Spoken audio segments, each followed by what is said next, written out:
Dynamic entry. Welcome guys back to the channel, and today I'll be reviewing Look Back, a film by first-time director Kiyotaka Oshiyama, and this has been adapted from Fujimoto's manga of the same title, Look Back. And if you're wondering who's Fujimoto, he is the man who did Chainsaw Man. That's right. This man has been working, and this is from a few years ago actually. July 19th, 2021 to be exact, so 3 years ago, almost to the day, I guess, that it was released in theaters, but we finally got it on Amazon Prime. That's where I watched it, so you can watch it if you have Prime. It was in theaters for a little bit. It had a small run, but I wasn't able to catch it. It was only in theaters for like maybe a week or two, and where I was at, they weren't playing it, sadly.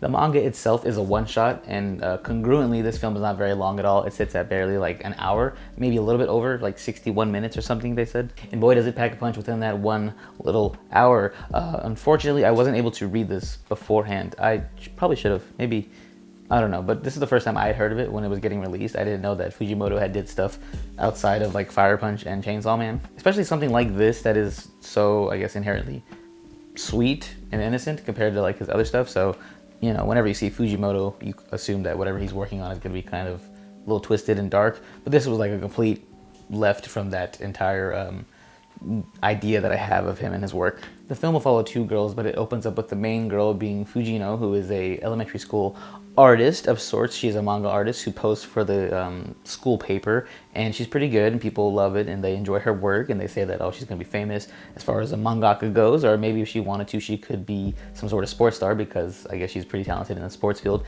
as well. So a pretty popular and talented girl. And then on the opposite spectrum, we have Kiyotaka, who is a shut-in, who begins to submit to the school paper as well to show her work. And not much is known outside of her name and the fact that she doesn't go to school anymore. She gets all of her homework sent to her. She's just a complete shut-in who avoids going to school at all costs. We're led to believe that Fujino has had this position of local mangaka for a while now, and nobody's really come for her as far as like competition goes. But as soon as Kiyomoto's first work gets published alongside Fujino's, she looks around the classroom and everyone's kind of enjoying Kiyomoto's work more. There wasn't much of a story there. It was just mainly backgrounds and like scenery, but it was so detailed that all the students were like, wow, she's really good. She might be better than Fujino, which kind of puts seeds of doubt within Fujino as she's taking it all in. And this being her first time dealing with adversity, it seems, she takes it to the heart and begins to go on her grind, so to speak. She gets in her bag. She learns how to become a better artist in all aspects of artistry, as it were, to compete with Kiyotaka. She doesn't want to be second place to this girl. She doesn't even know who this girl is. She doesn't go to school, but she wants to be the one to dethrone her. No, she won't have that. She's gonna go on her grind. So essentially, it's a story about, I guess, improving yourself and having somebody to compete with to push you to the next level, because Kiyotaka ultimately does that for Fujino, even though towards the middle of the movie, she kind of feels like she's still not as good as Kiyotaka is. So much so that she ends up giving up drawing altogether because she feels like, well, I'm never gonna catch her. What's the point? But in typical anime fashion, or I guess any coming to age story, they end up becoming friends and they work together and improve in their own areas respectively. You know, Fujino becoming the main mangaka as far as like story and dialogue goes, and Fujino just becoming a background artist who works on the backgrounds of each story that they're working on together. And for most of the movie, it becomes kind of the Fujino story. She becomes like the main character, where Kiyotaka takes a back seat till the very end, where Kiyotaka comes to a crossroads with herself, where she's saying to herself, do I want to continue living in the shadow of Fujino, or do I want to become my own person? Do I want to break away and see what I can do on my own? And that's where they have the clash that takes forth in the movie, and then splitting ways. Kiyotaka wants to go work on, you know, getting better at being an artist, so she goes to school, and Fujino feels like, you know, I've already learned all I can make, so let me go become an actual mangaka, somebody who is published and doing them weekly.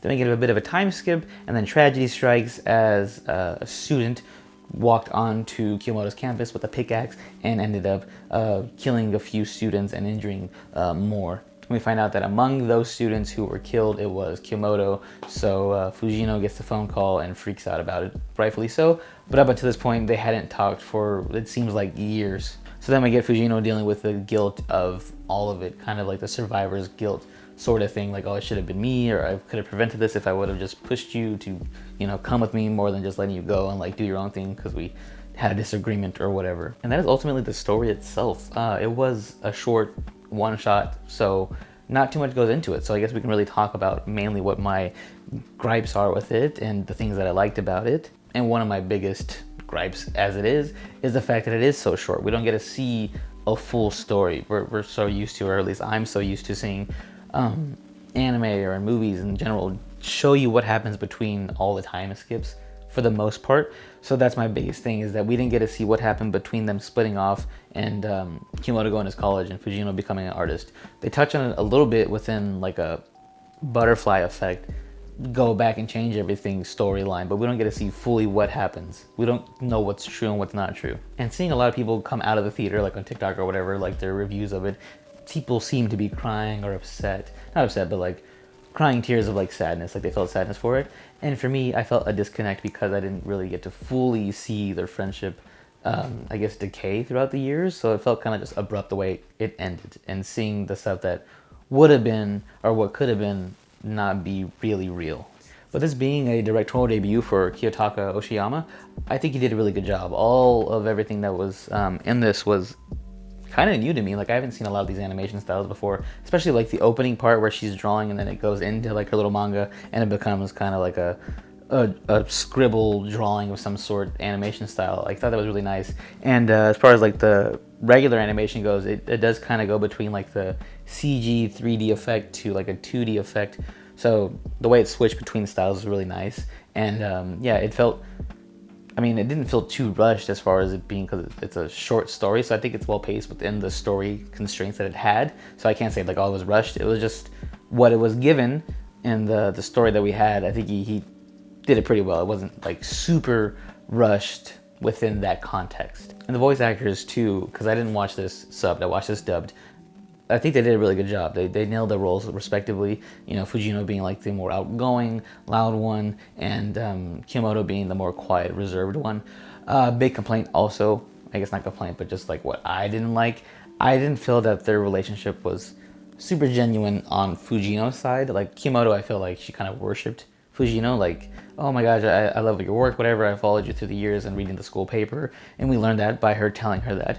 But as far as like Fujino towards Kimoto, it felt more like she liked being needed, I guess. Maybe that's, she wanted like to be a big sister, because I think she was an only child. Or she had a little sister herself, but, or her older sister? I don't know, she had somebody in her family, but it did feel very one-sided as far as that relationship goes. And there was times where Fujino could have opened up more to Kimoto, but she didn't. Like in the beginning scene where she goes to drop off her homework and Kimoto's like, oh, I've enjoyed your work so much, why did you quit drawing? And Fujino, instead of being like, you know what, I saw your work and I think you're really good, you made me want to stop drawing for a little bit, like that's how good you are. She kind of was smug about it and was like, oh, you know, I'm actually working on something right now, so it's been under wraps for a while. So stuff like that where I was like, I don't feel like it's a super genuine friendship, but I mean, maybe there are friendships like that where it's like, feels kind of one-sided. I guess maybe with like a brother or somebody who's like older than you, you do feel like you have to be that big brother, and I guess can't really show like too much of like emotion or vulnerability. I don't know. The only time that we really do see it is when they are splitting up and Kimoto's like, hey, I want to do this, and Fujino kind of lashes out at her and says, oh, well, why do you want to do that? You already made. All you're going to be is a background artist anyway, no matter what you do, and if you improve or whatever, you're still going to just draw backgrounds. It's like, hey, I'm trying to open up to you. And even Kimoto says it too, like, hey, this is what I want to do. It's important to me. Don't you feel something like that it's important to you too? Like that I want to get better. And yeah, so her reaction to all that and just like the way she treats her throughout, I wasn't a fan of, but I mean, it's a realistic approach, I guess, when, you know, not every story has a buddy-buddy relationship with the people that you're close to. Sometimes you kind of push them away and treat them shitty or whatever because that's how you show your affection. So maybe that's what it is. I just didn't like that aspect of it. I felt like she could have been a little nicer. I know they had like their day together in the city, and that was kind of like the closest you'd see to her like opening up and being like, you know what, yeah, I do enjoy your company. And it's not just like a transactional thing, like we're helping each other. It was more like that we have a friendship in that scene at least. I did think it was interesting that if it was a complete biography of Fujimoto, that we got it in this way, how he kind of like gender swapped it and changed things around, because you are led to believe that it is Fujimoto growing up, because she ends up creating Shark Kick, which is just a ripoff of Chainsaw Man. You see the covers, they're like exactly the same. It's pretty funny. So it's just interesting way to do that, I guess, to tell your own story, like, hey, this is what I was going through growing up and this is how I felt, so this is a story about somebody else, but really it's my story. And I did look into that and say like, hey, this really happened to Fujimoto? Like, did he grow up with somebody and they ended up, you know, passing away like in a school attack or something like that? And as far as I know, no, it's not a super true story to that aspect, but it is a nod to, or paying respects to, the Kyoto Animation fires that happened a few years ago, where the crazy people set fire onto the building and killed a few of the animators there. So I guess that was his way of kind of showing respects to those who have fallen. And maybe he did have some friends within that company, which I'm sure he did, because it's such a niche audience, or a niche group of people who work on these anime and these mangas alike. And like I mentioned earlier, it is a left turn compared to what Fujimoto usually works on, or what we've gotten from him in the past. So I did like that aspect of it too. Like, it was just like something different, and it didn't feel so like weird. It just felt like personal and small and contained and dense as far as like the storyline goes. And I've always been a fan of like the pursuing your dreams and trying to achieve them no matter what you give up along the way genre, a la Whiplash and Black Swan, La La Land to that effect. Stuff like that, where you have to just give up something to be greater in your eyes. So this feels right in line with that as far as like Fujino's story goes, where she's like, you know what, I'm gonna achieve my dreams, and I don't really care who I lose along the way. I just want to become great at what I do, and that's pretty much what she does. And maybe that is also what Fujimoto did. So yeah, that part resonated with me too. I do enjoy those stories quite a bit. You know, they're not like the happiest stories, but they are realistic. You gotta have that Mamba mentality to achieve your things that you want in life. So yeah, but yeah, overall a positive experience for me. I did enjoy this film quite a bit. And as far as like a rating goes, if we're doing a letterbox review like we do occasionally here on reviews, out of 5 stars, I'll give it 3.5, mainly because I have to knock it because of length. I know the one shot is a one shot, so you can't really extend past that, but I just for some reason can't get over that portion of it. But yeah, shout out to Fujimoto for this, and shout out to Butterfly Effect.